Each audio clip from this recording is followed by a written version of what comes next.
And so, as far as I'm concerned, the working class needs a voice. And it isn't obvious that they have one at the moment. Having said that, however, it isn't obvious to me at all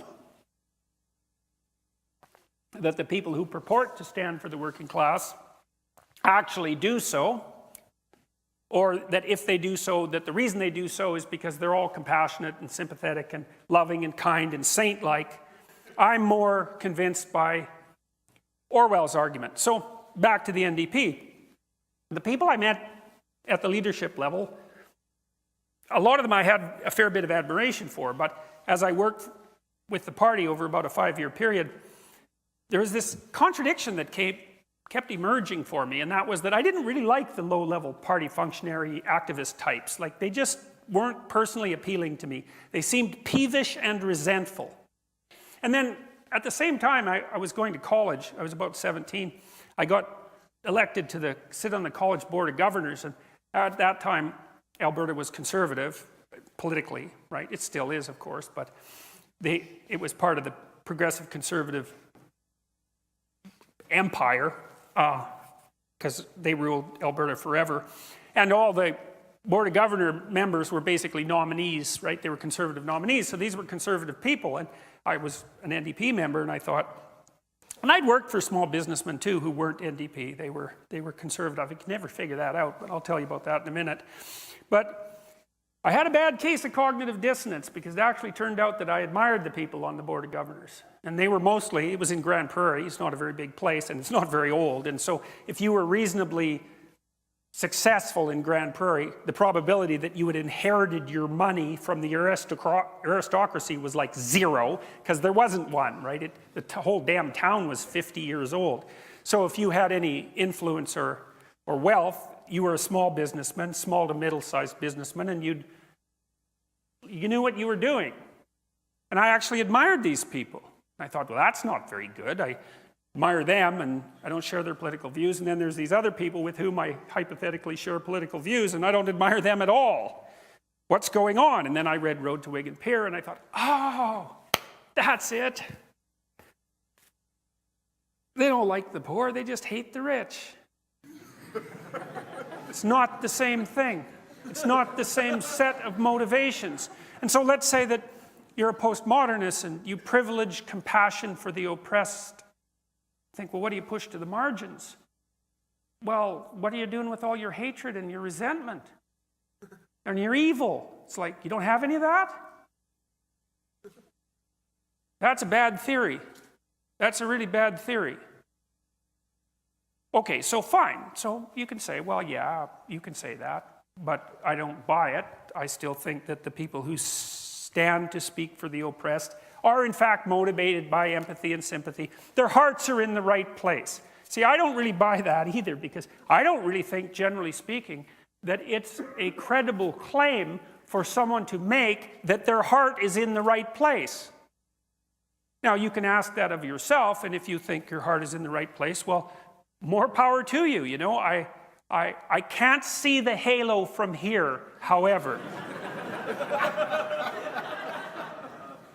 And so given that you're just as malevolent as your neighbor, or maybe even more so, and that that's actually pretty malevolent given the intrinsic nature of human beings, I can't help but wonder what you're doing with all those traits that you're not admitting to. But you could even object, well, you know, that's a pretty pessimistic view of humankind. It's not, by the way. It's just not naive. But anyways, you could object that, and you could say, no, actually, the weight of moral authority is, in fact, on the left, even the radical left, with those who identify with the oppressed and who are working to better their conditions. Okay. Fair enough. So then let's say, well, let's give those people some power. And if they're actually motivated by compassion and empathy and desire for the working class, if you give them power and you give their ideas power, then as those ideas unfold in real time, you're going to find out, like, do things get better for the working class, let's say, or do they get worse? Because we could we could consider that like an experiment. We could consider the outcome proof. I don't know what else you would do. I don't know how else you would come to your decision, because it's just theory till you see it happen. Now, Nietzsche said back in the late 1800s that after he said that God was dead, and I suppose that would also mean the theory of suffering that I outlined at the beginning that is at the basis of Judeo-Christian civilization, that God was dead and that people had killed him and that we'd never find enough water to wash away the blood.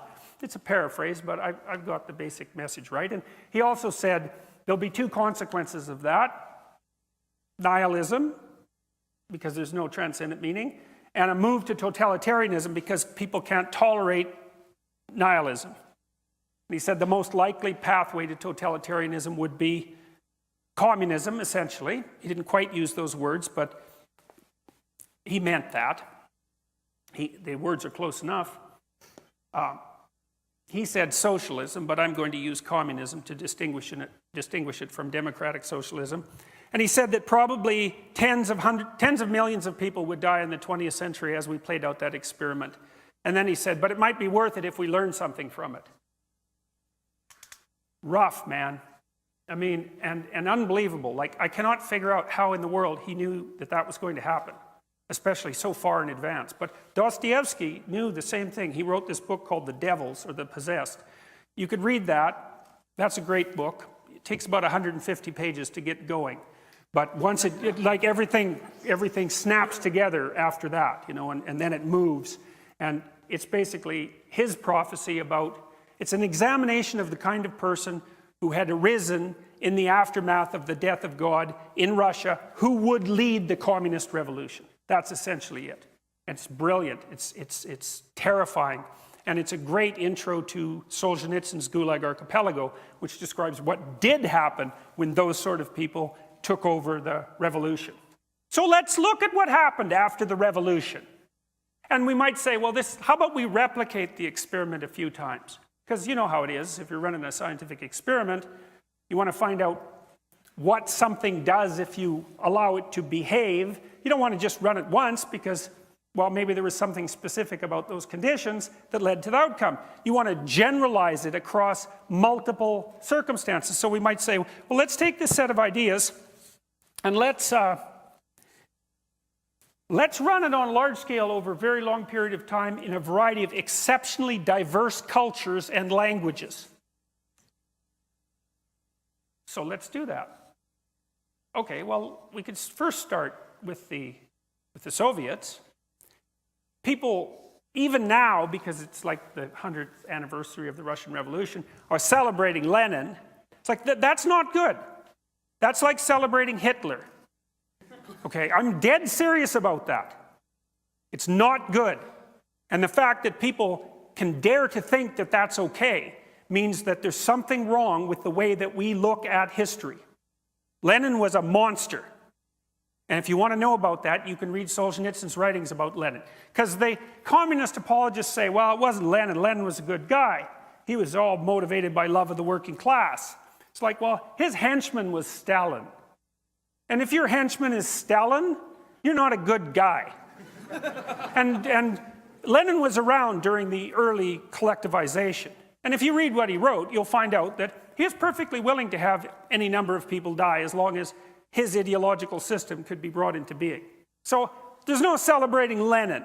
There's no we're cool, young, Marxist, hip revolutionaries, and he's our idol. It's like, there's none of that. Not if you know anything.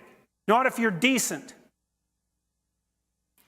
Well, there was the death of the kulaks, I told you about that. There was the Ukrainian famine, that's 6 million gone there. There was the rise of the Gulag state because it turned out that Russia, the Soviet Union, couldn't run on the principles that it had laid down as sacrosanct. They just didn't work, so you had to enslave everybody and run your economy as a slave state, essentially. And try not to kill the people in the gulags so fast that you can't suck some productive labor out of them. There's the death of tens of millions of people. We don't even know. The estimates range from 15 to 60 million.